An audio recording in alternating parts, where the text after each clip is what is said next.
तो चलिए सॉल्व करते हैं एग्जाम्पल 6। ठीक है, तो एग्जाम्पल 6 में बोला A B is parallel to C D. ठीक है, ए बी और सी डी पैरेलल है and C D is parallel to E F. ठीक है, हम लोग को this is parallel to this and this is parallel to this दे रखा है, तो इसका हम लोग बोल सकते this is also parallel to this. ठीक है, तो बोलो also E A is perpendicular to A B. ई ए और ए बी परपेंडिकुलर, ये 90 डिग्री दे रखा है। ठीक है, और एंगल बी ई एफ ये वाला एंगल 55 डिग्री दे रखा है। उसके बाद बोला find the value of X Y Z. ठीक है, एक्स वाई और जेड का वैल्यूज फाइंड करने को बोला है। ठीक है, क्वेश्चन भी बहुत ज़्यादा डिफिकल्ट नहीं है, सिंपल है। तो इसके लिए हम लोग को 2-3 चीज़ कंस्ट्रक्शन करना पड़ेगा। ठीक है, इसको मैं मिटा देता हूँ और मैं क्या करता हूँ, ये वाला लाइन को थोड़ा सा मैं एक्सटेंड कर देता हूँ। ठीक है, और ये वाला लाइन को भी मैं ऐसे एक्सटेंड कर देता हूँ। ठीक है, इसको मान लो ये वाला तो पॉइंट ई था शायद से, है ना, ये वाला पॉइंट ऑलरेडी ई था। इसको के मान लेते हैं और इसको एल मान लेते हैं। ठीक है,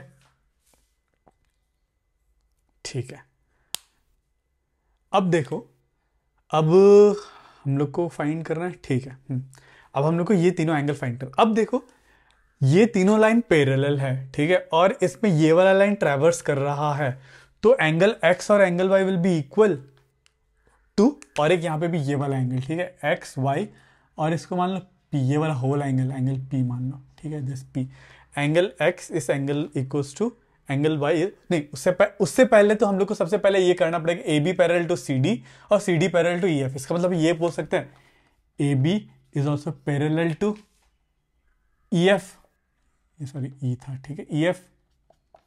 ठीक है, ये पैरेलल वाला एक्सियम से। ठीक है, पैरेलल एक्सियम। ठीक है, सबसे पहले तो ये बोलते हैं। ठीक है, हम लोग को ये और ये पैरेलल है दे रखा है, और ये पैरेलल दे रखा है, इसका मतलब ये और ये भी पैरेलल होगा। ठीक है, पैरेलल एक्सियम से हम लोग ये कह सकते हैं। ठीक है, अब देखो, ये वाला एंगल पी हम लोग ने एज्यूम करा, कंस्ट्रक्शन आपने जो जो कंस्ट्रक्शन करा वो लिख लेना। ठीक है, दिस एंगल पी।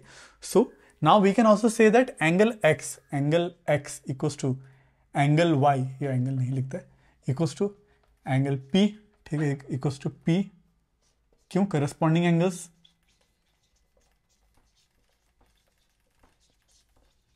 ठीक है, ठीक है, अब देखो यहां पे ये जो एंगल P बन रहा है, ठीक है, ये एक लाइन में बन रहा है। देखो ये वाला जो एक लाइन है, इस लाइन में ये 55 डिग्री और ये एंगल P। ठीक है, सो देयरफॉर हम लोग ये कह सकते हैं एंगल 55 डिग्री प्लस P मिलके कितना बनेगा, 180 डिग्री बनेगा।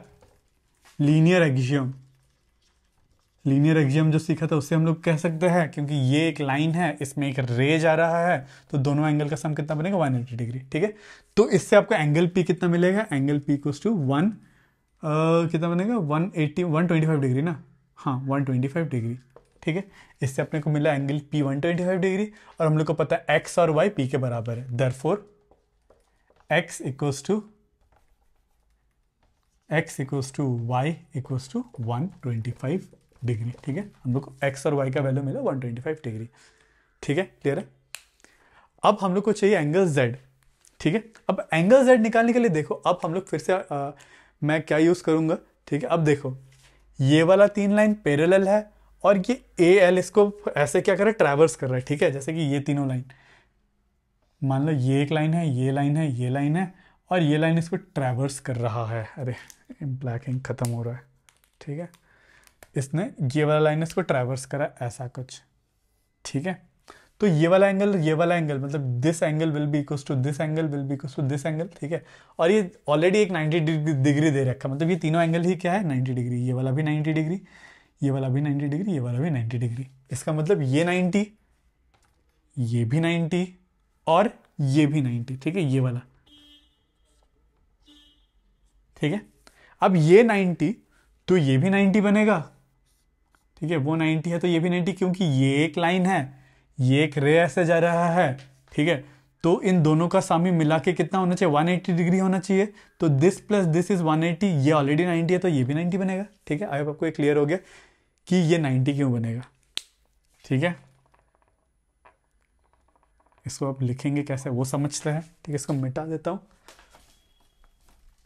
अब यहां पे हम लोग लिख सकते हैं angle L P F equals to 90 degree. Angle L P F equals to 90 degree, क्यों, करस्पॉन्डिंग एंगल्स।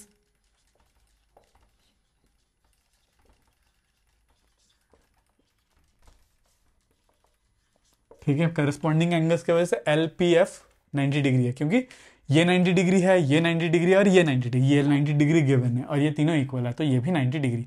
ठीक है, उसके बाद ये 90 डिग्री है और दिस एंगल प्लस ये कंप्लीट एंगल, इन दोनों को ऐड करने पे क्या होएगा, 180 डिग्री होएगा, क्योंकि ये एक लाइन है और इधर से एक रे जा रहा है, तो हम लोग कह सकेंगे एंगल, ये क्या है, C E F, angle C E F plus angle L P F equals to 180 degree. क्यों, लीनियर पैर एक्सियम है।